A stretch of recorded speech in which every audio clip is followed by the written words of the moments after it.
Araling Panlipunan 5, Quarter 4, Week 5.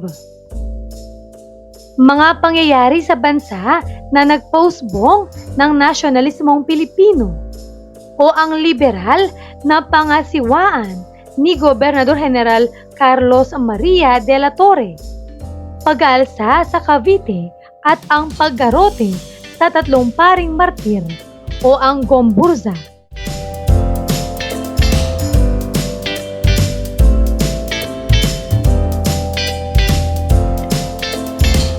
Revised K-12 curriculum with me, teacher, KMT.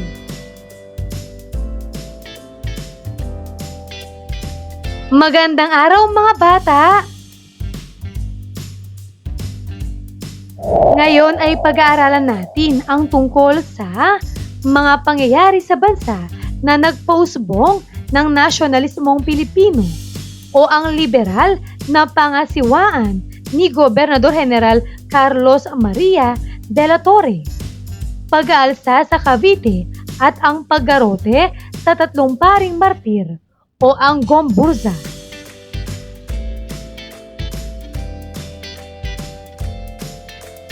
Mga kasanayan. Una, nasusuri ang naging dulot ng Cavite Mutiny at paggarote sa Gomburza sa pag-usbong ng nasyonalismong Pilipino. Pangalawa, na bibigyang kahulugan ang liberal na pamamahala.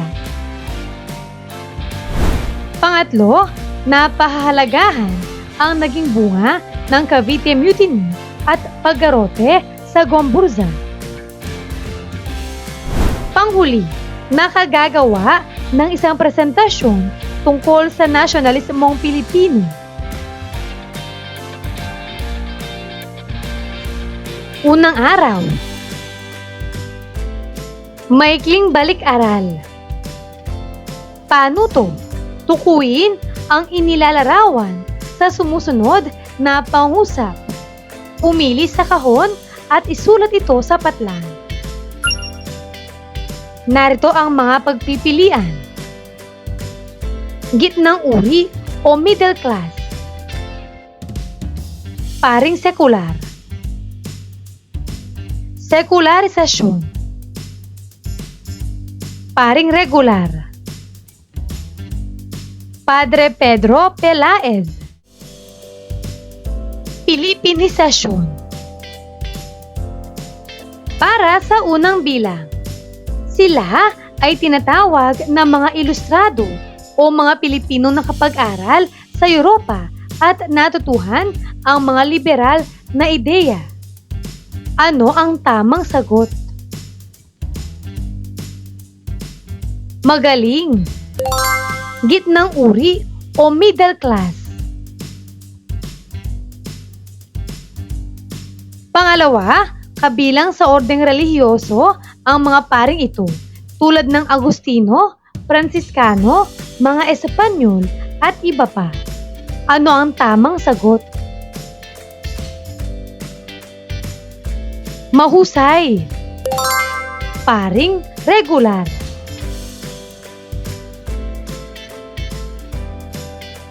Pangatlo, ang pagbibigay ng karapatan sa mga paring Pilipino na magkaroon ng sariling parokya. Ano ang tamang sagot? Magaling. Sekularisasyon.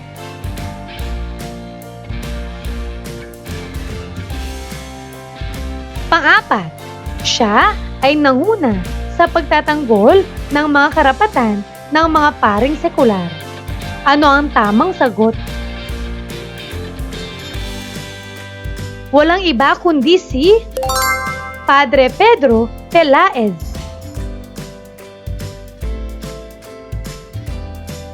Panglima, ito ang nag-ambag sa kamalayang pambansa ng mga katutubong Pilipino. Ano ang tamang sagot? Napakagaling! Pilipinisasyon.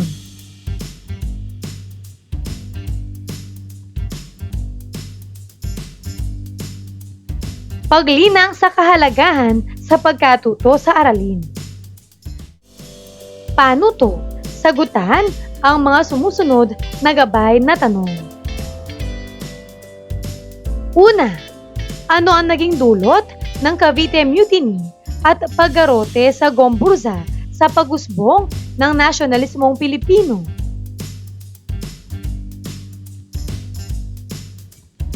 Tama! Naging mitsa ito sa paggising ng damdaming makabayan ng mga Pilipino at nagbigay inspirasyon sa mga ilustrado na ipaglaban ang karapatan at kalayaan ng bansa. Pangalawa, ano ang kahulugan ng liberal na pamamahala? Tama! Ito ay uri ng pamamahala na nagbibigay halaga sa kalayaan, pagkakapantay-pantay, karapatan ng mamamayan at makataong pamumuno.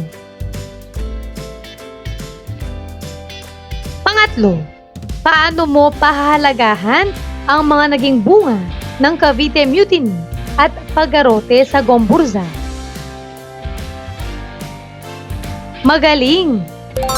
Pahahalagahan ko ito sa pamamagitan ng pag-alala sa kanilang sakripisyo at paggamit ng aking kalayaan ng may pananagutan. Pang-apat, paano mo maipapakita ang pagpapahalaga sa mga Pilipinong nagpakita ng nasyonalismo sa ating bansa? Mahusay! Ipapakita ko ito sa pagmamahal sa bayan, paggalang sa kasaysayan, at aktibong pakikilahok sa mga gawain para sa ikabubuti ng bansa. Paghawa ng bokabularyo sa nilalaman ng aralin. Gawain bilang isa. Bilugan natin. #susing salita ng aralin. Paano to? Bilugan ang tamang kahulugan ng mga salita mula sa pagpipilian at pagkatapos ay gamitin ang mga konseptong ito sa pangungusap. Para sa unang bilang, liberal. Ito ba ay bukas ang isip o sarado ang isipan? Ano ang tamang sagot? Ang tamang sagot ay bukas ang isip. Pangalawa, pag-alsa. Ito ba ay pagpapasakop o paghihimagsik? Ang tamang sagot ay paghihimagsik. Pangatlo, martir. Ano ang kahulugan nito? Ito ba ay dumanas ng kahirapan o maginhawa ang buhay? Ano ang tamang sagot?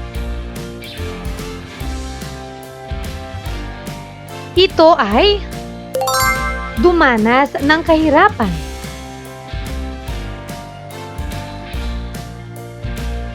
Narito ang mga halimbawa ng pangusap.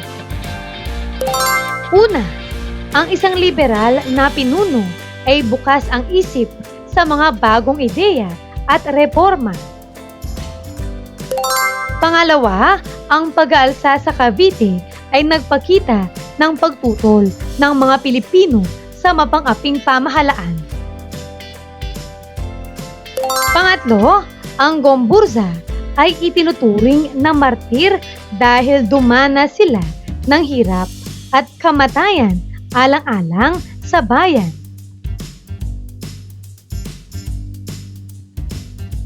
Pamprosesong pag-unawa.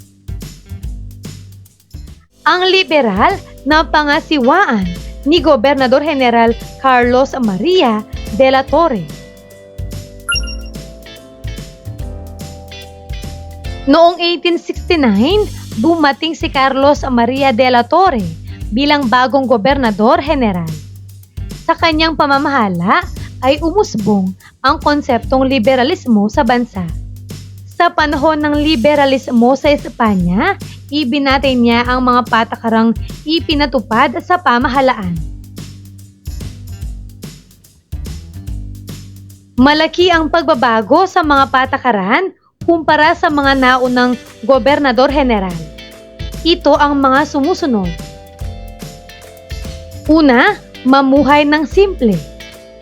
Ito ay sa pamamagitan ng paglalakad ng walang gwardiya at paggamit ng ordinaryong sombrero tulad ng mga ginagamit ng mga mamamayan. Siya ay nakihalubilo sa mga mamamayan at hinimok sila na maging malapit sa pamahalaan sa pamamagitan ng direktang pagdulog sa mga hinaing nila. Pangalawa, pagpapatupad sa isang buwang pagkabilanggo sa halip na paghagupit bilang parusa sa mga Pilipinong tumatakas mula sa mga hukbong Espanyol. Pangatlo, pagwawakas sa pag-eespiya sa mga pahayagan at paghihikayat sa kalayaan sa pamamahayag. Naniwala siya na pantay-pantay ang lahat ng tao. Sa ilalim ng kanyang panunungkulan ay naranasan ng mga Pilipino ang kalayaan sa pagpapahayag ng kanilang sarili. Subalit, hindi nagtagal ang liberal na pamamahala ni De la Torre. Natapos ito nang palitan siya ni Gobernador General Rafael de Izquierdo matapos ang 2 taon na panunungkulan. Si Izquierdo ang kinilala bilang isa sa pinakamalulupit na namuno sa Pilipinas. Sa panahong ito, lalong sumidhi ang pagnanais ng mga Pilipino para sa pagbabago at kasarinlan. Ngayon ay aralin na natin ang pag-aalsa sa Cavite at paggarote sa 3 paring martir o ang Gomburza. Taong 1872, isang pag-aalsa ang sumiklab sa Cavite na kinabibilangan ng mga sundalong Pilipino na isang arsenal dito. Si Fernando La Madrid, isang sarhentong Pilipino, ang nanguna sa pag-aalsa. Isa sa mga dahilan nito ay ang pagtanggal sa kanila ng mga pribilehiyo tulad ng hindi pagbabayad ng buwis at hindi pagsali sa sapilitang paggawa.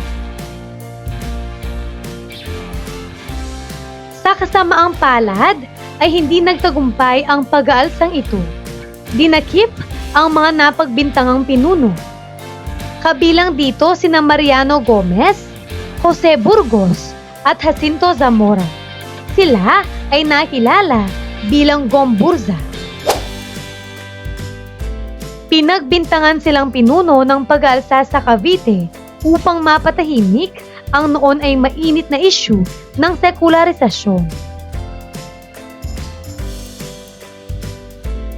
Sila ay nilitis at naisakdal ng mga bayarang testigo, piskal at abogado, nahatulan ng kamatayan at ginarote. Noong Pebrero 17, 1872, sa kanilang pagkamatay ay napaigting ang damdaming makabansa ng mga Pilipino laban sa mga mananakop. Ikalawang araw. Pinatnubay ang pagsasanay. Gawain bilang 2. Pamprosesong mga tanong. #I understand. Paano to? Sagutin ang mga sumusunod na katanungan. Una, ano ang kahulugan ng liberal na pamamahala?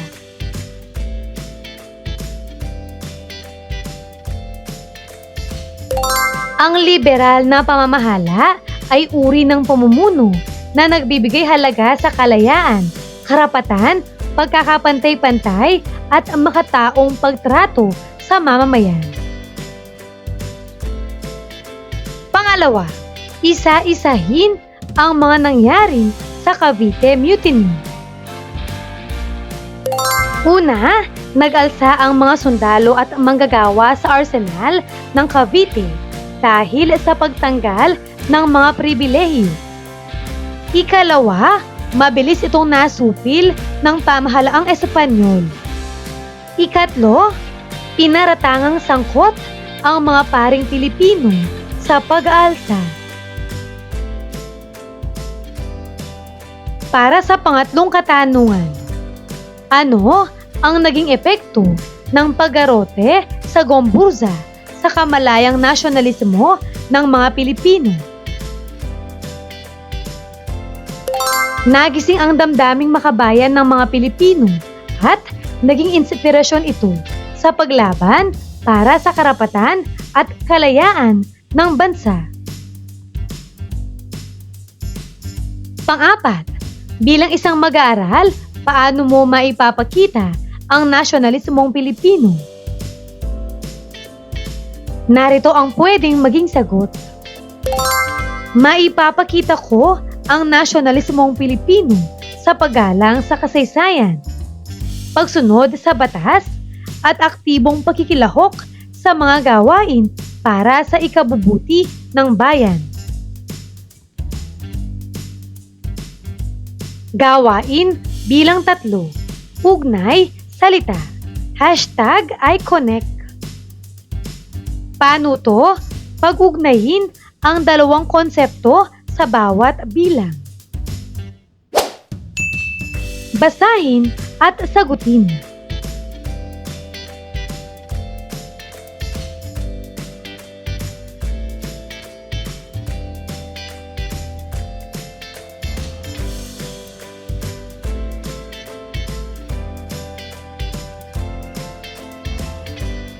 Narito ang mga sagot.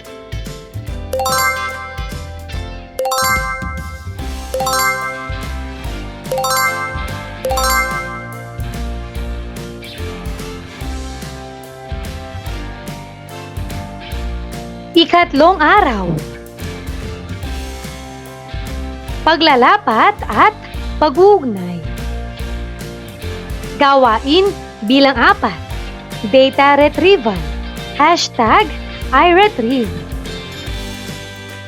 Paano to?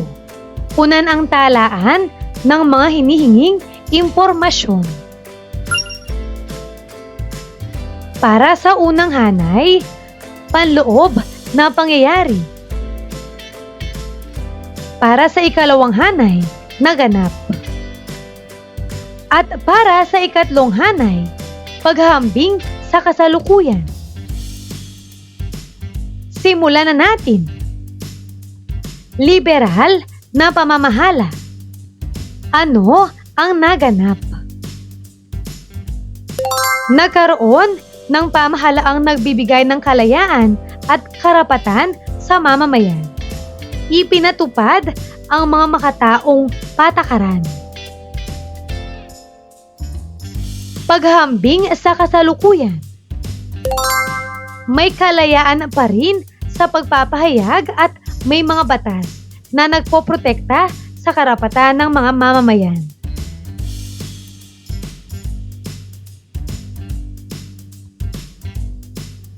Ikalawang pangyayari, Cavite Mutiny. Ano ang naganap? Pag-aalsa ng mga sundalo at manggagawa sa Cavite dahil sa pang-aapi at pagtanggal ng pribilehiyo. Paghahambing sa kasalukuyan. May mga kilos protesta pa rin ngayon bilang paraan ng pagpapahayag ng hinaing sa pamahalaan.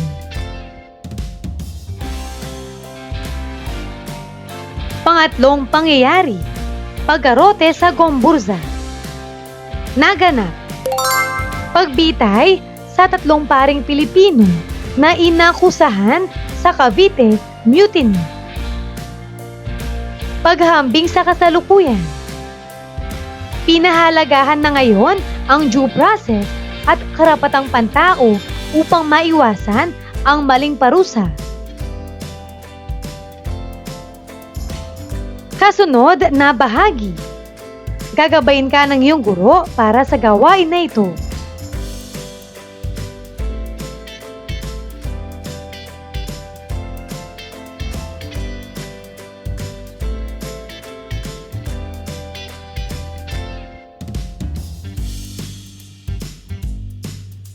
Gagabayin ka rin ng iyong guro para sa gawain na ito.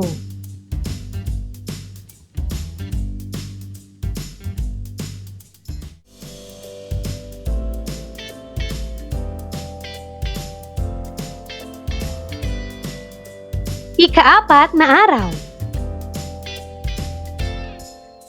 Pabaong pagkatuto.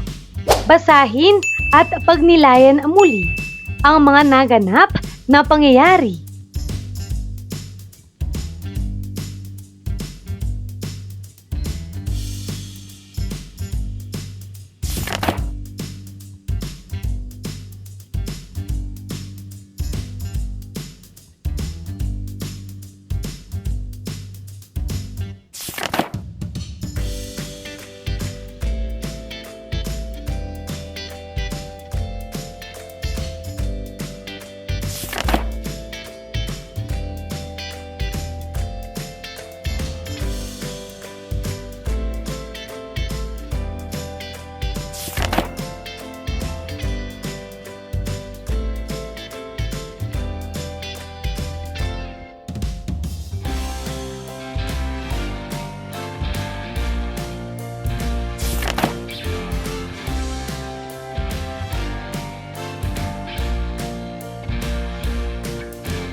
Pagninilay sa pagkatuto.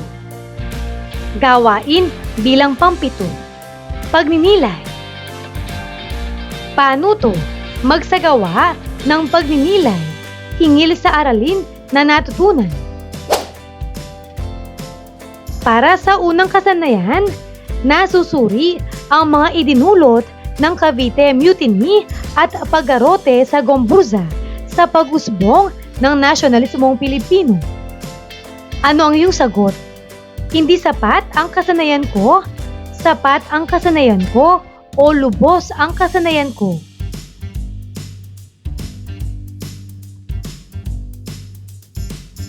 Nabibigyang kahulugan ang liberal na pamamahala. Napahahalagahan ang mga idinulot ng Cavite Mutiny at paggarote sa Gomburza. Nakagagawa ng isang presentasyon na naglalayong pahalagahan ang mga kamalayang nasyonalismong Pilipino. Pamprosesong mga tanong. Basahin at sagutin.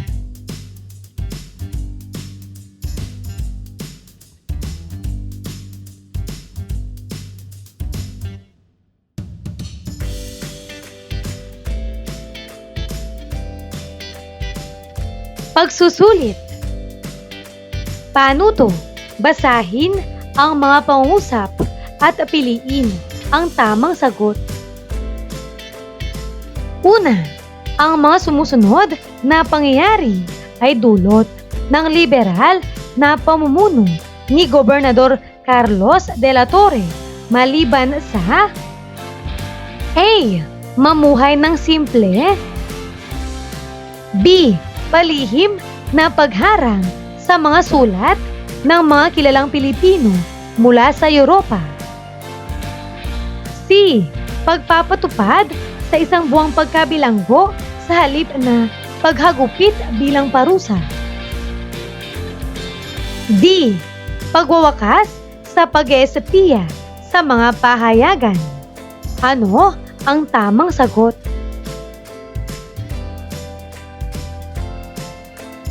Ito ay B. Palihim na pagharang sa mga sulat ng mga kilalang Pilipino mula sa Europa. Pangalawa, siya ang gobernador general na may liberal na pamumuno? A. Carlos Maria de la Torre. B. Rafael de Izquierdo. C. Jose Basco. D. Miguel Lopez de Legazpi. Ano ang tamang sagot? Ang tamang sagot ay A. Carlos Maria de la Torre.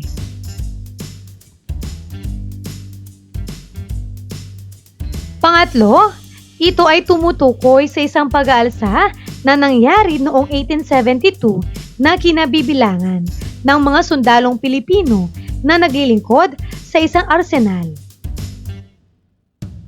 A. Cavite Mutiny. B. Manila Mutiny. C. Laguna Mutiny. D. Pampanga Mutiny. Ano ang tamang sagot? Magaling! A. Cavite Mutiny. Pang-apat, sila ang tinaguri ang tatlong paring martir. A. Jose Gomez, Mariano Burgos, at Juanito Zamora. B. Mariano Gomez, Jose Burgos at Jacinto Zamora. C.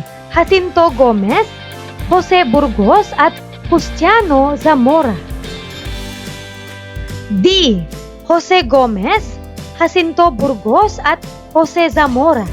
Ano ang tamang sagot?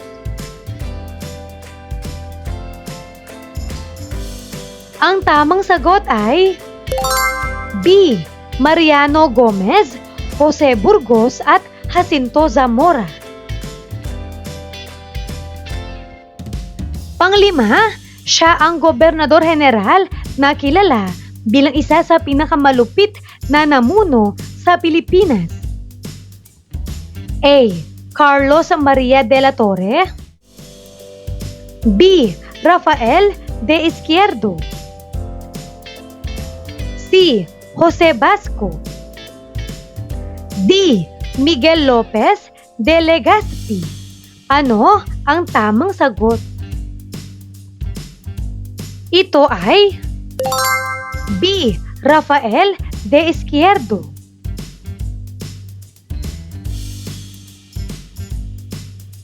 Mahusay mga bata!